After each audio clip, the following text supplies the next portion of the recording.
Este é o JC para ouvir análise, eu sou Igor Maciel, quero falar aqui sobre um paradoxo do voto bolsonarista em 2026.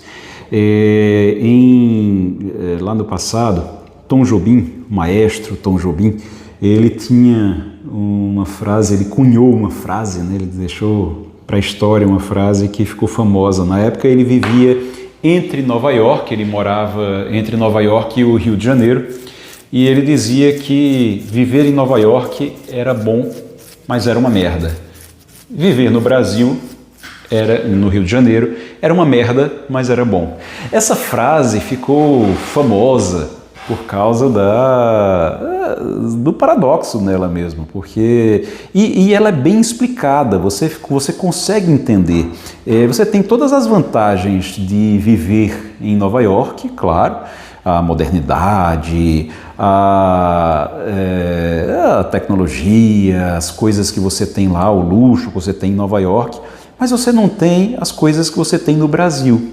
Por outro lado, é muito ruim o distanciamento das pessoas, as pessoas são distantes, você não tem amigos do jeito que você tem no Brasil, sua vida meio que fica no Brasil.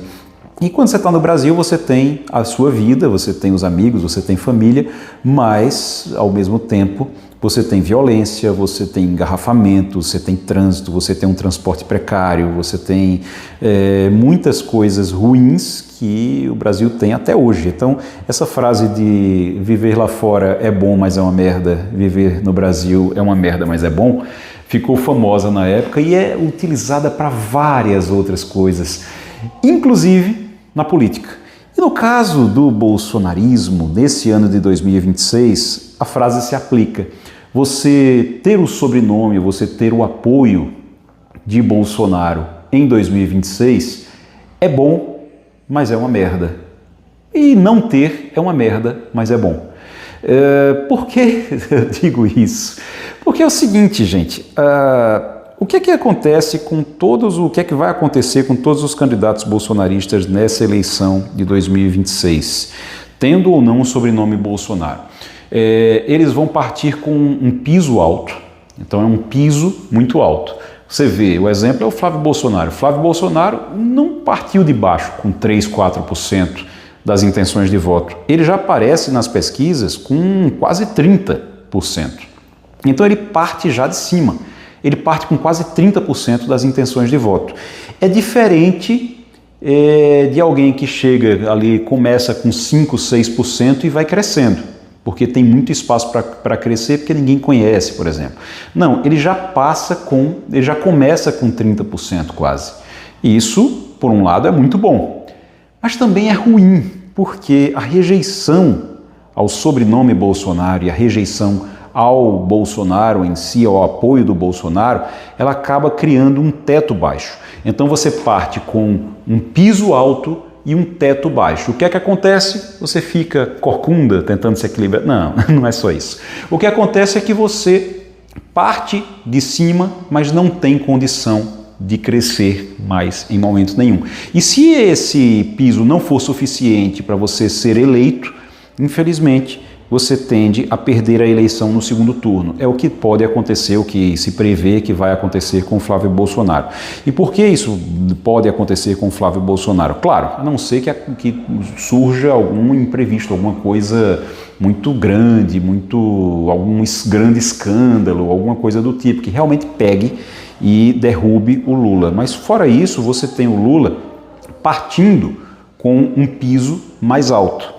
E quando você vai para o segundo turno, como o teto do Flávio Bolsonaro é baixo, o Lula ele tem condição de crescer, de ser eleito apenas porque o Flávio Bolsonaro não tem espaço para crescer. Simplesmente porque o Flávio Bolsonaro não vai ter espaço para crescer.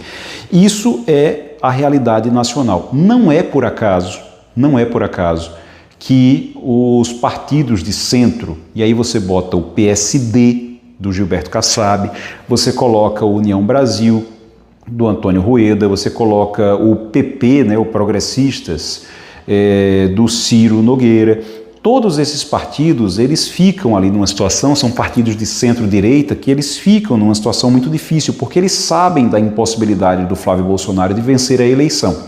E sabendo da impossibilidade do Flávio Bolsonaro vencer a eleição, por causa desse teto baixo, dessa rejeição que o bolsonarismo tem, eles sabem que não dá para todo mundo largar o governo, largar o Lula e embarcar com o Flávio Bolsonaro.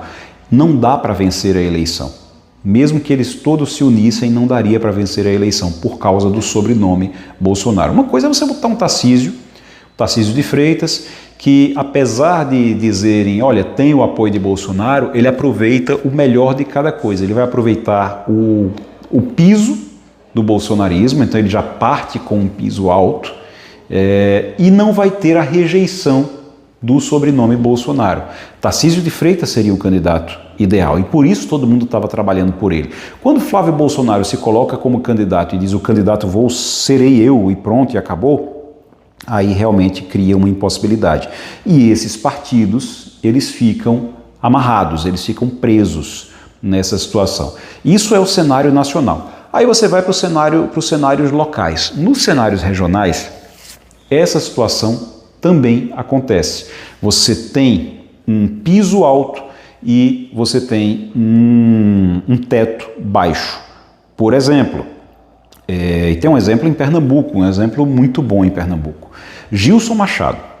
Gilson Machado, o ex-ministro do Turismo, Gilson Machado, se o Gilson Machado for candidato a deputado federal, ele deve ser, provavelmente será, um dos mais votados nessa eleição. Então, o Gilson Machado ele tem condição de ser eleito deputado federal, sendo um puxador de votos, sendo um dos mais votados na eleição. Ele parte com um piso baixo, um piso alto, através do qual ele pode ser eleito facilmente se tiver uma votação ali em torno de até 200 mil votos ele pode ter. Pode se aproximar de 200 mil votos, o Gilson Machado, que é uma votação muito alta. Ao mesmo tempo, se ele fosse candidato a governador, ele não teria chance, porque ele precisaria de muito mais votos para ser eleito governador, até para ir para um segundo turno como governador, como candidato a governador, e para isso ele precisaria ter espaço para crescer, que ele não tem. Então ele pode chegar a 200 mil votos, mas 200 mil votos para deputado federal elege. Para governador não dá a ele nenhuma chance de ele ser realmente eleito.